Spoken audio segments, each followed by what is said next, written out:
अस्सलाम वालेकुम। मेरा नाम डॉक्टर बख्त है। मैं इस्लामाबाद इंटरनेशनल हॉस्पिटल में as an assistant consultant department of internal medicine काम कर रहा हूँ। आज हमारे साथ डॉक्टर उस्मान साहब मौजूद हैं। डॉक्टर उस्मान साहब ने Islamabad international hospital as a consultant dermatologist join किया है, जो जल्द के स्पेशलिस्ट हैं। तो आज हम डॉक्टर उस्मान साहब से कील महासों के बारे में बात करेंगे। कील महासे जिसको हम एक्नी कहते हैं, ये क्या होते हैं, इसका इलाज क्या है, इसका प्रिवेंशन क्या है, और कौन सी मेडिकेशन डिफरेंट पेशेंट यूज़ कर सकते हैं, कौन सी मेडिसिन किन किस्म के पेशेंट के लिए अच्छे होते हैं और कौन सी मेडिकेशन अच्छी नहीं होती, उनके साइड इफ़ेक्ट क्या होते हैं। तो डॉक्टर उस्मान साहब इसके हवाले से बात करेंगे। अस्सलाम वालेकुम डॉक्टर उस्मान। वालेकुम सलाम सर। प्रोग्राम में आने का शुक्रिया। डॉक्टर उस्मान साहब अपना तारुफ आप करा लें प्लीज़। सर मेरा नाम डॉक्टर उस्मान, सर ने बताया आपको। मैं बेसिकली कंसल्टेंट डर्माटोलॉजिस्ट हूँ इस्लामाबाद इंटरनेशनल हॉस्पिटल में। और सर ने रिक्वेस्ट की है कि आप मुझे थोड़ा एक्नी के बारे में बताएं। तो लेट्स सी के वेयर इट गोस, तो प्लीज़। अच्छा डॉक्टर उस्मान, जो एक्नी बहुत कॉमन डिजीज़ हैं जिसको हम कील महासे कहते हैं, और बेसिकली जो एडल्ट पॉपुलेशन है, जो जिसको हम जवानी कहते हैं, 12 साल से ऊपर लड़के लड़कियों में अक्सर बहुत इज़ अ सीरियस प्रॉब्लम। बाज़ औक़ात इस तरह होता है कि इतनी छोटे से होते हैं जिसका हम ट्रीटमेंट कर लेते हैं, एज ए जनरल फिजिशियन हम ट्रीट करते हैं, मुख्तलिफ हम क्रीम इस्तेमाल करते हैं, मगर बाज़ किस्म के महासे जिसको हम नोडुलोसिस्टिक एक्नी कहते हैं, उसका ट्रीटमेंट थोड़ा चैलेंजिंग होता है। तो इसके हवाले से हमें बताएं। पहले हमें ये बताएं कि एक्नी होती क्यों है, इसका what is the reason behind acne. Acne sir basically एक hormonal natural hormonal response of the body है। और इसका जो कॉज है वो है एक बैक्टीरिया, इसका हमने वो किया कोरियानी बैक्टीरियम। वो बेसिकली हर इंसान में होता है नेचुरली, मगर जवानी में हर एक प्रोसेस बड़ा ज़बरदस्त चल रहा होता है खुदा की तरफ से। हर निज़ाम खुदा के ने हमारे जिस्म में जितने कारखाने बनाए सारे ज़बरदस्त काम कर रहे होते हैं। तो उसमें बेसिकली उसको वो मिल जाते हैं, मौके मिल जाते हैं। तो वो हमारी ऑयल प्रोडक्शन जो फैक्ट्रीज़ हैं जिसको हम सेबेशियस ग्लैंड्स बोलते हैं, उसकी ग्लैंड्स की बेसिकली पॉपुलेशन बढ़ जाती है। उसी में भी ये बैक्टीरिया बेसिकली ऑयल प्रोडक्शन बहुत ज़्यादा हो जाती है, मगर उसके जो आउटलेट्स होते हैं, जो बाहर आने का जो ऑयल हमारा बाहर आता है जहाँ से, वो सुराख बड़े तंग रह जाते हैं, कम रह जाते हैं। तो बेसिकली वो ब्लॉक हो जाते हैं। जब वो ब्लॉक होते हैं तो बैक्टीरिया के लिए वो खुराक बन जाती है। तो वहाँ से हम वो इन्फ्लेमेटरी प्रोसेस जो बॉडी का एक रिस्पॉन्स है वो शुरू हो जाता है। तो आपको रेडनेस फील आती है, दाने नज़र आने शुरू हो जाते हैं। अच्छा डॉक्टर उस्मान, जिस तरह आपने बताया कि because of the different changes in the body in this adolescent period जो होता है, so why it doesn't happen in all patient, सारे लोगों में तो होते नहीं है, व्हाट इज़ द रीज़न? अक्सर ये सर बाज़ लोगों में सेबेशियस ग्लैंड्स की रिस्पांस जो है वो हर बॉडी के डिफरेंट है। Everybody skin is different from everybody. अच्छा जी, ठीक है। एक दो बंदों की स्किन एक जैसे कभी भी नहीं हो सकती। तो इसका हमें नहीं पता कि ये किन लोगों में ये होगी और किन में नहीं होगी। ठीक है, this is basically a hidden knowledge. और फिर एनी प्रिवेंशन स्ट्रेटजीज कोई चीज़ें हैं जिसको हम प्रिवेंशन स्ट्रेटजी सर इसकी ये हो सकती है कि एक तो आप डाइटरी मॉडिफिकेशन अपनी अच्छी रखें।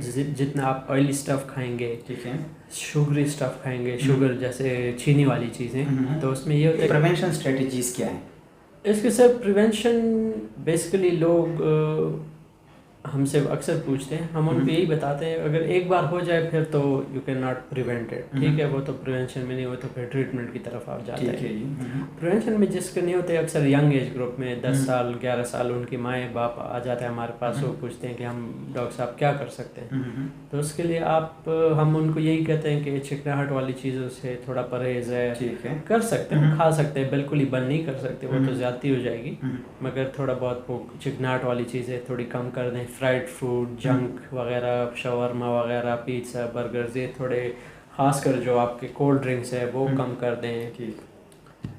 ग्लूकोज वाली चीनी वाली जो ड्रिंक्स होती हैं, वो बेसिकली चीनी जो है, बैक्टीरिया जो है वो चीनी से ही पलता फूसता है।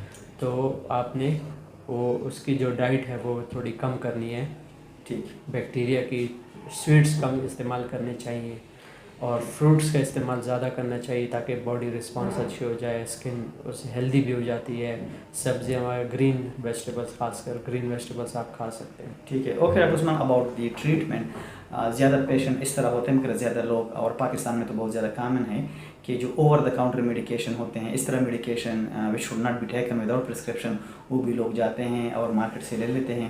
ڈو یو تھنک کہ جب ایک بندہ وداؤٹ پرسکرپشن میڈیسن لیتا ہے, can it be harmful for the patient? Sir Pakistan میں ایک عجیب ایک پریکٹس ہے کہ جو آپ کا میڈیکل اسٹور والا ہے وہ بھی اپنے آپ کو کچھ زیادہ ہی سمجھتا ہے اور وہ کہتا ہے کہ یہ آپ یہ استعمال کر لیں تو اس سے ٹھیک ہو جائے گا. Only in some places, in some places میں 100% کی بات نہیں کر رہا, مگر بیسٹ سر آپ کو یہی کرنا چاہیے کہ آپ کو کسی ڈاکٹر سے ملنا چاہیے.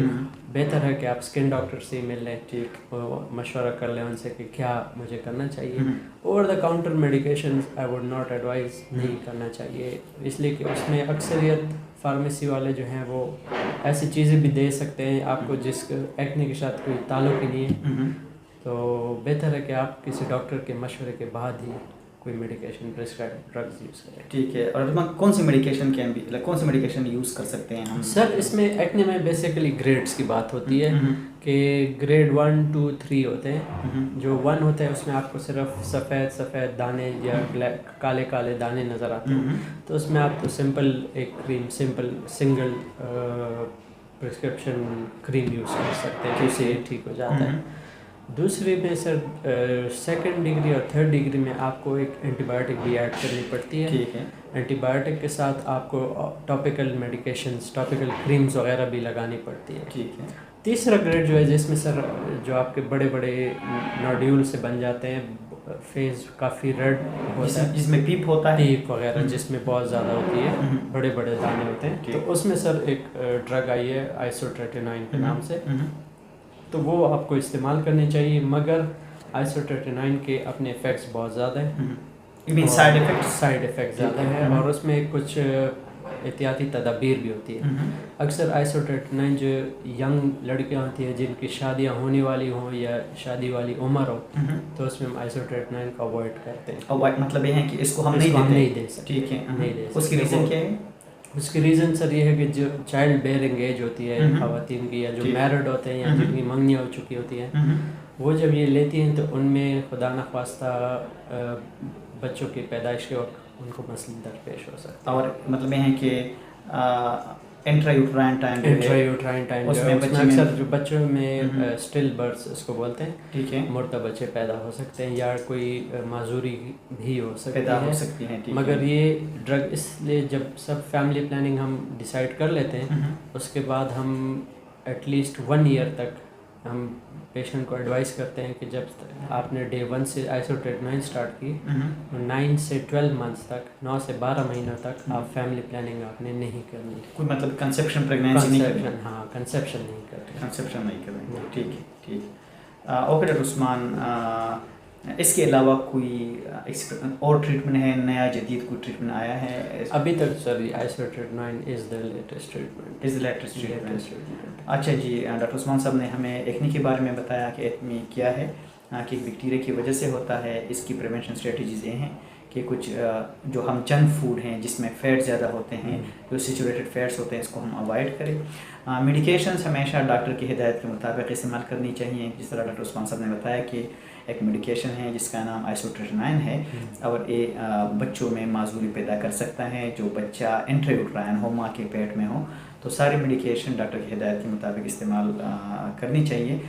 اس طرح ہم اور بھی اس طرح ویڈیو ڈاکٹر عثمان صاحب سے انٹرویو لے کے اپلوڈ کریں گے کہ جو عوام ہیں ان کو آگاہی حاصل ہو, اور وہ صحت کے حوالے سے ان کو اویئرنیس ہو. Thank you so much doctor Usman, so nice of you, and we will be in touch. Thank you so much.